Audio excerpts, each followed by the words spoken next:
This is the Good Neighbor Podcast, the place where local businesses and neighbors come together.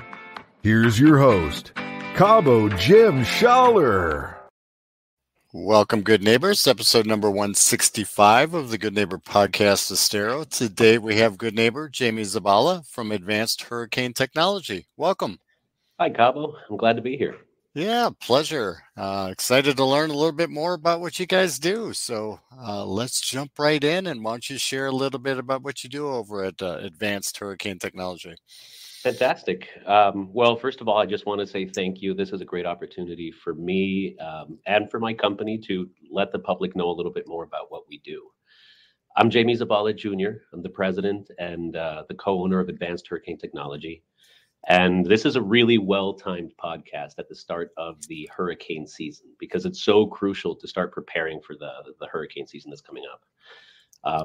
My company is a family-owned business. We're immigrants, so we moved here to the United States in 1993. And in 1994, we started our first business. It was my mother, Fernanda, and my father, Jamie, who immigrated from Ecuador in the pursuit of the American dream. And my dad, actually, his first job was fixing hurricane shutters. And so he learned the business from the ground up. Wasn't until 2003 that he came up with a unique invention that he patented that really propelled us to where we are today. And that's kind of what's helped build the company. It was the invention of the end retention system. That was the first technological breakthrough of the company and really what gave us our name. And it meant that we could eliminate storm bars, those really pesky, thick bars that used to have to be put right in the middle of hurricane shutters every 6 feet. Well, eliminated those. And so all of a sudden it became the market standard and our product really began to dominate. You know, about 80% of my business is business to business.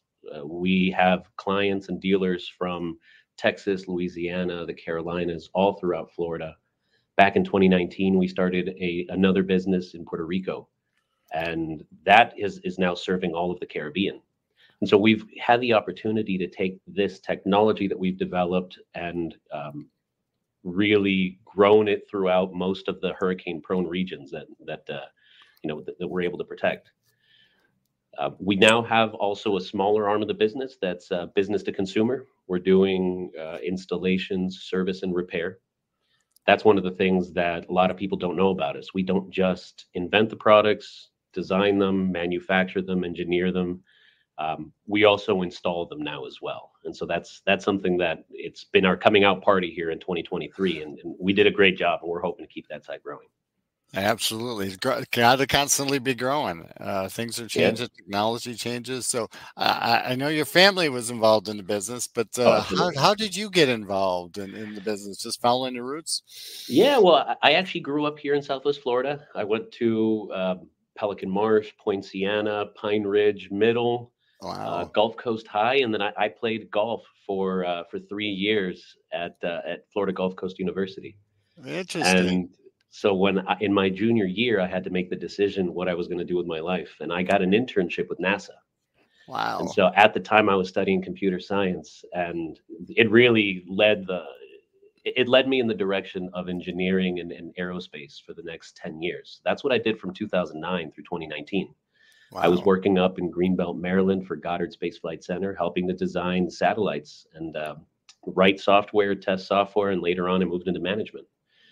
And so that was my dream, and my dream came true. But in 2018, Dad started having some health issues, started planning the succession, what was going to happen with the business, and we really wanted to keep it in the family.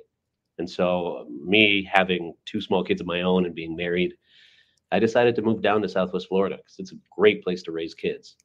That's where I grew up. And so that was really what pushed me this way. And I brought a lot of the technological know-how and management skills that I developed with NASA. I brought them here.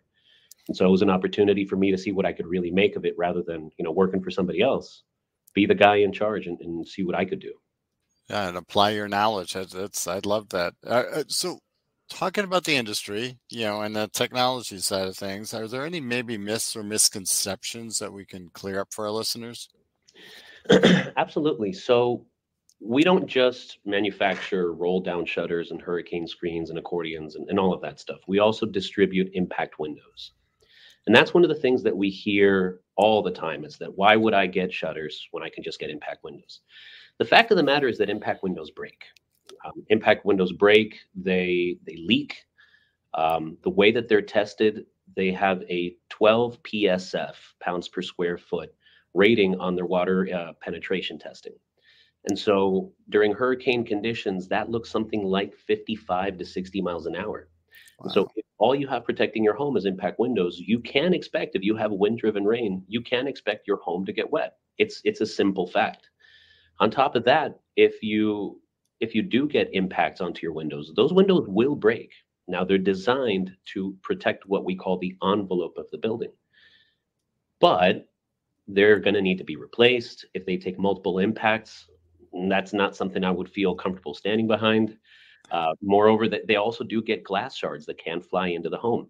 And so those are the things that are important to keep in mind. You know, there are some windows in your home that I would be fine having impact windows on, especially in my house. But the really crucial ones, I always protect with hurricane shutters. I put aluminum, I put time-tested and approved materials between me and the storm, and that's the really important thing. You know, so much of the industry has gone that way, and so much of the design is going that way, but you just can't replace physics. Yep, and one thing I've learned recently too that I never thought of it, but it's a great fact is that the number of storms we've had down here recently, they've I want to say weakened maybe the windows over time. So they're at a certain level impact wise, but maybe the seals get loose and you get water in there. Now you get mold. You're exactly right. And so that's actually one of the things that Florida Building Code, they commissioned the University of Florida and some of their experts to actually go and look to see what the long drawn out aspects of Hurricane Irma were. And one of the things that they found is that impact windows, if you're thinking about it physically, you've got a tremendous amount of force and pressure that is pushing against those windows. But glass is more or less rigid. And so something has to give, and it's those seals. And so with repeated movements back and forth, those seals at the end of a storm are shot. And most impact window companies actually won't warranty their windows if they've gone through a hurricane. So you're kind of on your own. It's the reverse with hurricane shutters. So hurricane shutters are designed to go through hurricanes. Damage that they take in the storm is certainly not covered. I don't think anybody out there is going to cover hurricane damage. But if your hurricane shutters are unaffected by the storm, they'll continue to be warranted. And you can't say the same thing about windows.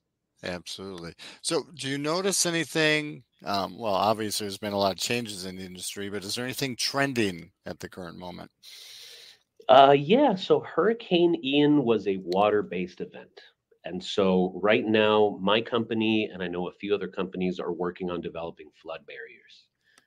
A flood barrier is going to be a key part of hurricane protection moving forward, especially here in Southwest Florida.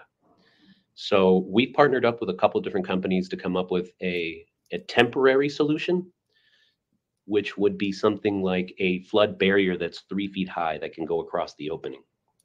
But realistically, we're working on a permanent solution because it has to be easily deployable, or else people aren't going to use it every time. Yep. It has to be, forgive the term, bulletproof. It has to work. Yep. And it's actually the Wild West. There aren't any codes out there that are established for residential flood protection. They have it for commercial and they have it for a couple other fields, but right now there's not a lot of regulatory coverage in this area. So we're trying to develop something that is what we're calling a roll down flood barrier that would be both a hurricane shutter and a flood barrier up to 2 meters in height. I'm not promising that it's going to be out anytime soon, but it's certainly something that we're working on because we see the problem that needs to be solved. And so we're trying to use our expertise to do that. We also have a couple other things like bulletproof hurricane shutters that we're working on. Those are pretty cool. We're going to be putting something out in social media soon about that. But we've been able to shoot basically any handgun or pistol at it without any kind of penetration. Wow. That's been awesome, not only testing it, but developing it. And we're working on different kinds of solutions so that people don't feel trapped in their homes when their shutters are down. Screens are one way of doing it, but we've got a couple other things that we're working on as well. Interesting. And it continues to evolve, like you said, with the technology. You have to. Yeah, absolutely. So You mentioned you live down here in Southwest Florida. You grew up around here. You played a little bit of golf. When you get a Yeah. moment of free time, what do you enjoy doing? Well, so I played golf for so long that it's kind of hard to give up. So I still play golf. I play in little, scramble or pro-ams whenever I can. I still enjoy that a lot. My kids both like the Scouts, and so I volunteer for the Scouts with them. I'm actually the treasurer of PAC 2001 down in Wow, Naples. nice. And live vicariously through them. I never got the chance to be in the Scouts, and so I really enjoy going there and kind of passing on some of my knowledge, but at the same time really experiencing kind of the camaraderie of bringing a bunch of people together. The camping is certainly a lot of fun.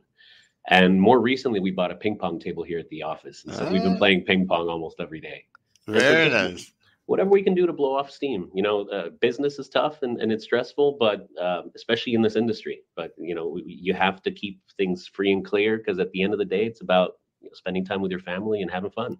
Absolutely. And you need that downtime once in a while, too, to keep things in perspective, per se. Yeah. So is there one thing you wish our listeners knew about advanced hurricane technology that maybe they don't know? Yeah. So things that people don't know about the hurricane industry is that there are very few vertically integrated companies that do it all.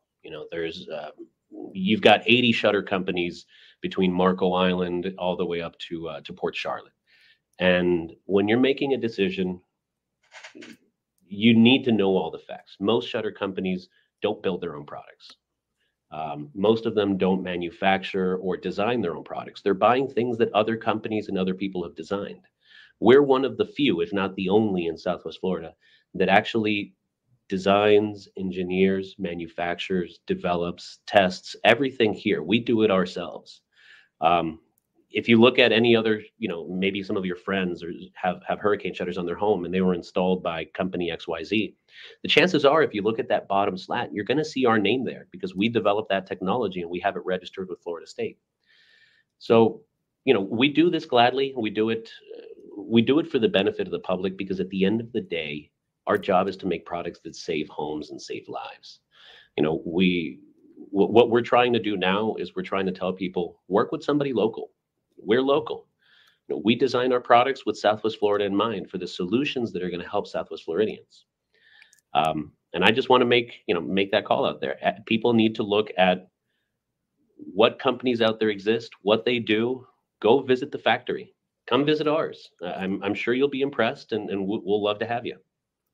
That's important to understand, like I said, what's behind, because everybody else has a different product or service out there and they don't necessarily get it, or understand it, All right. At the end of the day, most people know about shutters because of the marketing that's out there, Yeah. or because of the fear tactics that exist. But a lot of people are more willing to spend time researching a $15,000 car purchase than $35,000 worth of protection for their home. Right. And that's just because of the availability of information. So do your research, go out and visit a few companies. Absolutely. It's great advice. Great advice. So how would our listeners go about contacting you if they wanted to learn a little bit more? So the best way is probably to go to our website. It's www.advancedhurricanetech.com. You can also try us at rolldowns.com. We own that domain. And take a look at what we've done. We've got over 500 dealers nationwide. We've done over 50,000 finished product installations and manufacturing. And if you get a chance, please come to our factory. So you can not only see what the products would look like, but you can also see how they're built. We'll show you the quality control that goes into every product, and you can get to meet the people that actually make it. Very nice. So, any last words for our listeners? Yeah, the last thing is, not only is protecting your homes and protecting lives important, but it's educating people about hurricane protection. One of the things that we're most proud of is that we've started the AHT Education and Advocacy Fund.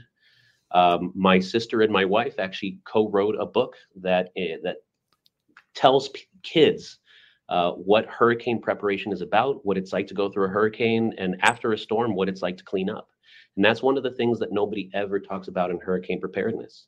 When people are doing their hurricane kits, they're never putting in little snacks for their kids or their little toys that they're going to play with. And it's one of those sad facts that kids are going to go through this and they're going to be much more scared, and they're going to know much less about what's happening than the adults. And so don't forget them. We are looking for people that want to help us spread this book out to other schools. Our goal is to give a copy of this book to every kindergarten through second grader in Southwest Florida. So far, we've gotten enough donations to do 2 schools, and we'd love to do the rest of the public school system. I love it. Looking out for everybody in the community, especially the kids, very important. Yeah. It's been a pleasure getting to know you. Thank you for being such a good neighbor. Yeah, and I hope to see you on the community here soon. Absolutely. Thank you for having me, and I really enjoy the opportunity. Thank you for listening to the Good Neighbor Podcast Estero. To nominate your favorite local businesses to be featured on the show, go to gnpestero.com. That's gnpestero.com or call 239-296-2621.